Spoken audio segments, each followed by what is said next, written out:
মুন্সিগঞ্জের মীর কাদিম মাছের আড়তে ইলিশের পাশাপাশি তোলা হয়েছে স্থানীয় খালবিলের তাজা মাছ। বৃহৎ এই মাছের হাটে তাই উপচে পড়া ভিড়। সেখানে আছেন সহকর্মী নাসিরউদ্দিন উজ্জ্বল। সরাসরি যাচ্ছি তার কাছে। উজ্জ্বল,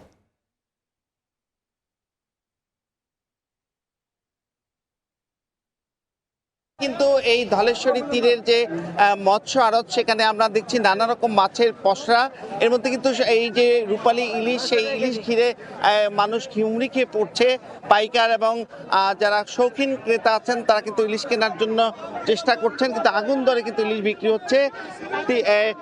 প্রায় 1.5 কেজি ওজনের একটি ইলিশ, সেটি কিন্তু বিক্রি হয়েছে 3,500 টাকা কেজি দরে।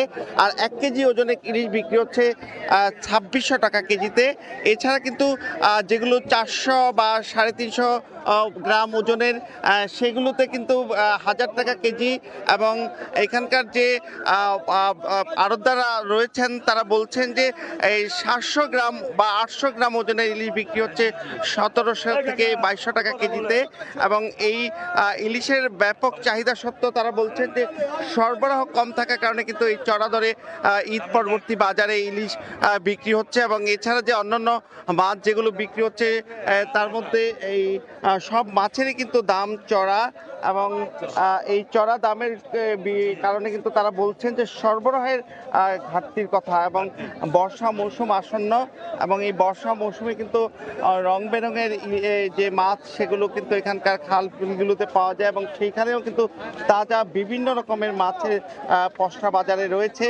এবং এখানে যে মিঠা পানির মাছ, সেগুলো কিন্তু প্রচুর পাওয়া যাচ্ছিল। এবং বর্ষা আসবার কারণে কিন্তু অনেক জায়গায় যে পানি বাড়ছে, এবং এই বৈশাখের পর থেকে কিন্তু পানি বাড়তি ছিল, ওই পানি বাড়তি থাকবার কারণে কিন্তু মাছ বেশি পাওয়া যাচ্ছে। এবং এখানে কিন্তু নদীর পাঙ্গাস পাওয়া যাচ্ছে বাজারে, সেখানে 500 থেকে 1000 টাকায় নদীর পাঙ্গাস বিক্রি করা হচ্ছে। আর চাষের পাঙ্গাসের দাম কিন্তু 170 থেকে 180 টাকা। আর চাষের রুই বিক্রি হচ্ছে 350 থেকে 360 টাকায়। চাষের কাতল বিক্রি হচ্ছে 350 থেকে 450 টাকায়।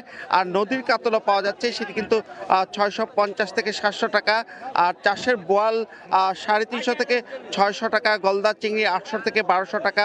নদীর আইড় বিক্রি হচ্ছে 1000 থেকে 1500 টাকা কেজিতে। চাষের কই প্রচুর পরিমাণ বাজারে উঠেছে, সেগুলো কিন্তু 180 থেকে 220 টাকা। দেশি কই খুবই কম পাওয়া যাচ্ছে, তবে সেগুলোর দাম উঠেছে 500 থেকে 1200 টাকা কেজিতে। দেশি শিং 650 থেকে 1200 টাকা। আর চাষের শিং বিক্রি হচ্ছে 450 থেকে 500 টাকা কেজি দরে। চিতল পাওয়া যাচ্ছে এই হাটে, এবং সেখানে কিন্তু 600 থেকে 800 টাকা কেজি চিতল কোরাল মাছ পাওয়া যাচ্ছে 500 থেকে 1200 টাকা কেজিতে। এবং এখানে বাজারে যেই মলা মাছ উঠেছে আজকে, সেই মলা মাছের দর কিন্তু 500 থেকে 700 টাকা কেজিতে উঠেছে। এরকম বৈচিত্র্যপূর্ণ মাছে কিন্তু এই হাটটি ভরা। এবং সেখানে পদ্মা সেতু হওয়ার কারণে কিন্তু সড়ক পথে দক্ষিণের মাছগুলো দ্রুত এই হাটে পৌঁছাতে পারছে। তবে এখানে রাস্তায় একটু সমস্যা। তারা বলছেন যে নির্মাণ কাজের জন্য রাস্তার মুখের অংশটি বন্ধ রাখবার কারণে কিন্তু মালামাল আনতে তাদের খরচা বেড়েছে। একই সঙ্গে এখানকার যে হাটটি গড়ে উঠেছে ধলেশ্বরী নদীর যে বন্দর, সেই বন্দরকে কেন্দ্র করে, এবং সেখানকার যে এই বন্দরের যে লঞ্চ ঘাট, সেখানে কিন্তু নাব্য সংকটের কারণে লঞ্চ ভিড়তে পারছে না। সেখানে কিন্তু অনেকটা দূর মুন্সিগঞ্জ লঞ্চ ঘাট থেকে তাদের মাছ নামিয়ে আনতে হচ্ছে, বা নদীর মাঝখানে যে লঞ্চ নোঙ্গর করতে হচ্ছে। সেই কারণে কিন্তু নৌপথে এই হাটে মাছ আনা নেওয়ার ক্ষেত্রে চ্যালেঞ্জ তৈরি হয়েছে। এবং আশপাশের যে জেলাগুলোতে বা আশপাশের হাট বাজারগুলোতে এখানকার থেকে কিন্তু পাইকারি মাছ কিনে সেগুলো খুচরা বিক্রি করা হয়, সেক্ষেত্রে কিন্তু চ্যালেঞ্জ তৈরি হয়েছে। এবং এই হাটে কিন্তু প্রতিদিন 2 থেকে 3 ঘন্টায় প্রায় কোটি টাকার মাছ বিক্রি হয়। এই ছিল মুন্সিগঞ্জ থেকে মাছের হাটের সবশেষ।